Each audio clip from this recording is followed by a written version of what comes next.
ஓம் சாந்தி. அவ்யக்த முரளி 21/3/1983. அவ்யக்த பாப்தாதா, மதுபன். கீதா பாடசாலை நடத்துகின்ற சகோதர சகோதரிகளுடன் அவ்யக்த பாப்தாதா சந்திக்கிறாங்க. இன்று பரமாத்மா தன்னுடைய மகான் ஆத்மாக்களோடு சந்திப்பதற்காக வந்திருக்கிறார். பாப்தாதா அனைத்து குழந்தைகளையும் மகான் ஆத்மாக்களாக பார்க்குறாங்க. உலகத்தினர் எந்த ஆத்மாக்களை மகாத்மா அப்படின்னு சொல்றாங்களோ அந்த மாதிரி மகாத்மாக்களும் மகான் ஆத்மாக்கள் உங்கள் எதிரில் என்னவாக தென்படுவாங்க. அனைத்தையும் விட பெரிய மகான் தன்மை, அதன் மூலம் நீங்கள் மகான் ஆகியிருக்கீங்க. அது என்னவென்று தெரியுமா அப்படின்னு பாபா கேட்குறாங்க. எந்த ஆத்மாக்களை, அதிலேயும் முக்கியமாக தாய்மார்களை தகுதியற்றவர்களாக ஆக்கிடுச்சு, அந்த மாதிரி தகுதியற்ற ஆத்மாக்களை தகுதியானவர்களாக ஆக்கிட்டது. யாரை கால்களின் செருப்பு அப்படின்னு நினைச்சாங்களோ அவங்கள தந்தை கண்களின் மணியாக ஆக்கிவிட்டார். எப்படி கண்மணி, அதாவது கண் பார்வை இல்லை அப்படின்னா உலகமே இல்லை அப்படிங்கிற அந்த பழமொழி இருக்குது இல்லையா?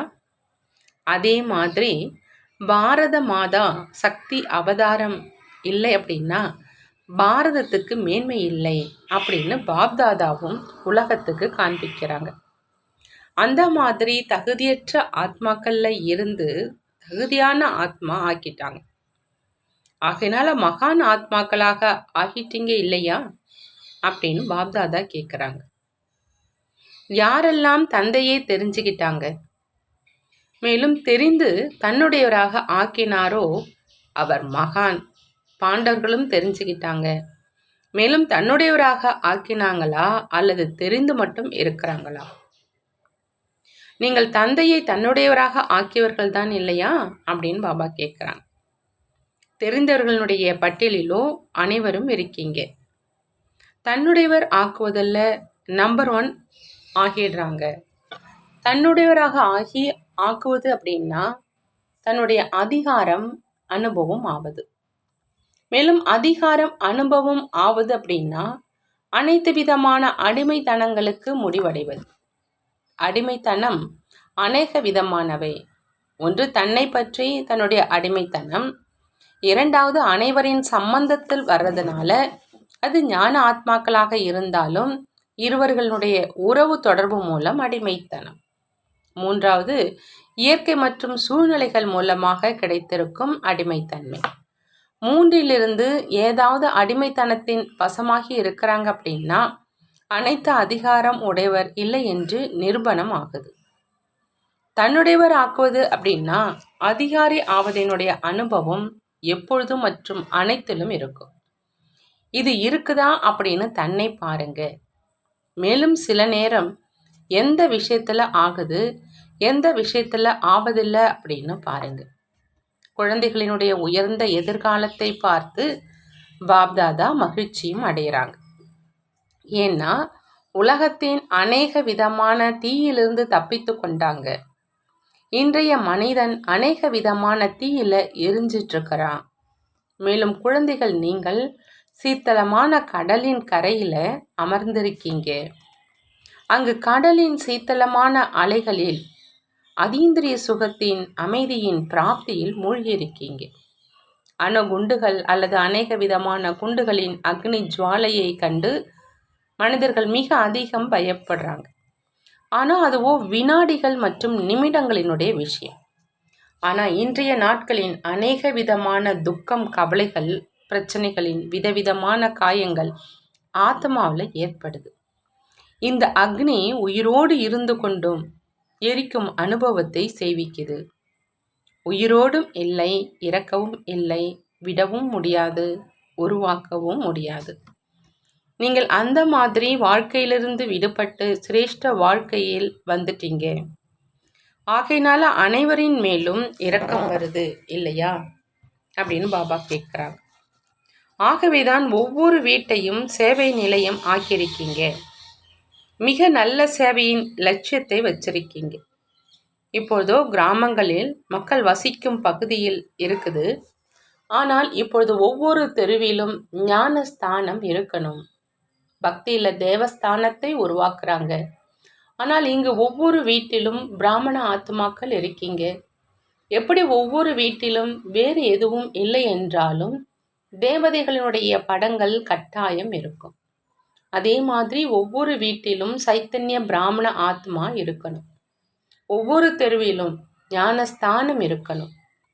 அப்பொழுதுதான் ஒவ்வொரு தெருவிலும் பிரத்யக்ஷத்தினுடைய கொடி பறக்கும். இப்பொழுதோ இன்னும் சேவை அதிகம் செய்ய வேண்டி இருக்குது. இருந்தும் குழந்தைகள் தைரியம் வைத்து எவ்வளவு சேவை செஞ்சிருக்காங்களோ அந்த மாதிரி தைரியமுள்ள குழந்தைகளுக்கு பாப்தாதா வாழ்த்துக்களை தெரிவிக்கிறாங்க. மேலும் எப்பொழுதும் உதவியை பெற்றுக்கொண்டு முன்னேறி செல்வதற்கு நல் ஆசீர்வாதமும் கொடுக்கறாங்க. மேலும் பிறகு எப்பொழுது ஒவ்வொரு வீட்டிலும் தீபத்தை ஏற்றி தீபாவளி கொண்டாடிவிட்டு வந்தீர்கள் என்றால் பரிசும் கொடுப்போம். மகான் ஆத்மாக்களுக்கும் சவால் விட்டு தூய்மையான இல்லறத்தை நிரூபித்து காண்பிக்கக்கூடிய எல்லைக்குட்பட்ட குடும்பத்தின் வீட்டை தந்தையின் சேவை ஸ்தானமாக ஆக்கக்கூடிய உண்மையான குழந்தைகளின் பிரத்யட்ச பங்கை செய்து கொண்டிருக்கிறாங்க. ஆகினால் அந்த மாதிரி சேவாதாரி குழந்தைகளை பார்த்து பாப்தாதா எப்பொழுதும் மகிழ்ச்சியாக இருக்கிறாங்க. இதுலேயும் தாய்மார்களின் எண்ணிக்கை அதிகம். ஒருவேளை பாண்டவர்கள் ஏதாவது விஷயத்துல முன்னுக்கு செல்றாங்க அப்படின்னா சக்திகளுக்கு எப்பொழுதும் குஷி ஏற்படுது. பாப்தாதாவும் பாண்டவர்களை முன்னுக்கு வைக்கிறாங்க. சக்திகளை முன்னுக்கு வைப்பது அவசியம் என்று பாண்டவர்களும் நினைக்கிறாங்க. முதல் முயற்சி என்ன செய்யறீங்க? முரளி யார் படிப்பது? இதுல கூட பிரம்ம பாபாவை பின்பற்றுறீங்க. சிவ தந்தை பிரம்மா தாயை முன்னுக்கு வச்சாங்க. மேலும் பிரம்மா பாபா சரஸ்வதி தாயை முன்னுக்கு வச்சாங்க. அப்படி தாய் தந்தையை பின்பற்றி நடப்பதாக ஆயிடுச்சு இல்லையா அப்படின்னு பாப்தாதா கேட்குறாங்க. முன்னேற வைப்பதில் முன்னேறுவது அடங்கியிருக்குது என்று எப்பொழுதும் நினைவில் வைங்க. எப்பொழுதுல இருந்து பாப்தாதா தாய்மார்களை மேல் பார்வை வைத்தாரோ அப்பொழுதிலிருந்து உலகத்தினரும் முதல்ல பெண்கள் அப்படிங்கிற அந்த கோஷத்தை எழுப்பினாங்க. கோஷம் எழுறாங்க இல்லையா? பாரதத்தின் அரசியலில் கூட பாருங்க, ஆண்களும் பெண்களுக்காக மகிமையோ பாடுறாங்க இல்லையா? அந்த மாதிரி ஏதோ ஒரு வகையில் பாண்டவர்களும் பெண்கள் தான். ஆத்மா பெண், மேலும் பரமாத்மா ஆண். அப்படின்னா என்ன ஆச்சு? ஆத்மா கூறுகிறாள் என்று கூறப்படுவது மாற ஆத்மா கூறுகிறான் என்று அல்ல. என்னவாக வேண்டுமானாலும் ஆக்கிக்கிங்க. ஆனால் நீங்கள் பெண்கள், பரமாத்மாவின் எதிர்களோ ஆத்மா பெண் தான். நீங்கள் பிரிய தர்ஷினிகள் தான் இல்லையா அப்படின்னு கேட்குறாங்க பாபா. அனைத்து உறவுகளையும் ஒரு தந்தையோடு வைத்து நடந்து கொள்கிறாங்க. இதுவோ நீங்கள் செய்த உறுதிமொழி இல்லையா? இது பாப்தாதா குழந்தைகளுடன் ஆன்மீக உரையாடல் செஞ்சிட்ருக்கிறாங்க. அனைவரும் கண்டெடுக்கப்பட்ட குழந்தைகள் எப்பொழுதும் ஒரு தந்தையை தவிர வேறு யாரும் இல்லை என்ற அதே அனுபவத்தில் எப்பொழுதும் இருப்பாங்க. அந்த மாதிரி குழந்தைகள் தான் தந்தைக்கு சமமான சிரேஷ்ட ஆத்மாக்கள் ஆகிறாங்க. நல்லது. அந்த மாதிரி எப்பொழுதும் சேவையின் ஊக்கம் உற்சாகத்தில் இருக்கக்கூடிய, எப்பொழுதும் அனைத்து ஆத்மாக்களுக்காக உயர்ந்த நன்மை பயக்கும் பாவனை வைக்கக்கூடிய, உயர்ந்த தைரியம் மூலமாக தந்தையின் உதவிக்கு பாத்திரமான ஆத்மாக்களுக்கு, அந்த மாதிரி சேவை ஸ்தானத்துக்கு பொறுப்பாளராக ஆகியிருக்கும் மகான் ஆத்மாக்களுக்கு பரமாத்மாவினுடைய அன்பு நினைவுகள் மற்றும் நமஸ்காரம் செய்கிறாங்க. நாமும் நம்மளுடைய பாப்தாதாவுக்கு அன்பு நினைவுகள் மற்றும் நமஸ்காரம் செய்வோம். வரதானம்: பொறுப்பின் நினைவின் மூலமாக எப்பொழுதும் எச்சரிக்கையாக இருக்கக்கூடிய, சுப பாவனை சுப விருப்பங்கள் நிரம்பியவர் ஆகுக. சுப பாவனை சுப விருப்பங்கள் நிரம்பியவராக ஆகணும் அப்படின்னா பாப்தாதா சொல்கிறாங்க, பொறுப்பு அப்படிங்கிற அந்த நினைவு மூலமாக எப்பொழுதும் எச்சரிக்கையாக இருக்கணும். நீங்கள் குழந்தைகள் இயற்கை மற்றும் மனித ஆத்மாக்களின் உள் உணர்வை மாற்றம் செய்வதற்கு பொறுப்பாளராக இருக்கீங்க. ஆனால் எப்போ உங்களுடைய உள் உணர்வு சுப பாவனை சுப விருப்பங்களினால் நிரம்பி சதோ பிரதானமாக சக்திசாலியாக இருக்குமோ அப்பதான் அந்த பொறுப்பை ஏற்று செய்ய முடியும். பொறுப்பினுடைய நினைவு எப்பொழுதும் ஜாக்கிரதையாக இருக்க வைத்துவிடும். ஒவ்வொரு ஆத்மாவையும் ஜீவன் முக்தி பெற வைப்பது, ஆஸ்தியினுடைய அதிகாரி ஆக்குவது என்பது மிகப்பெரிய பொறுப்பு. ஆகையினால ஒரு பொழுதும் அலட்சியம் கவனக்குறைவு வர வேண்டாம். உள் உணர்வு சாதாரணமாக கூட இருக்க வேண்டாம். ஸ்லோகன்: தன்னுடைய ஒவ்வொரு காரியம் மூலமா ஆதரவளிக்கும் வள்ளல் தந்தையை பிரத்யட்சம் செஞ்சீங்க அப்படின்னா அநேக ஆத்மாக்களுக்கு ஆதாரம் கிடைத்துவிடும்.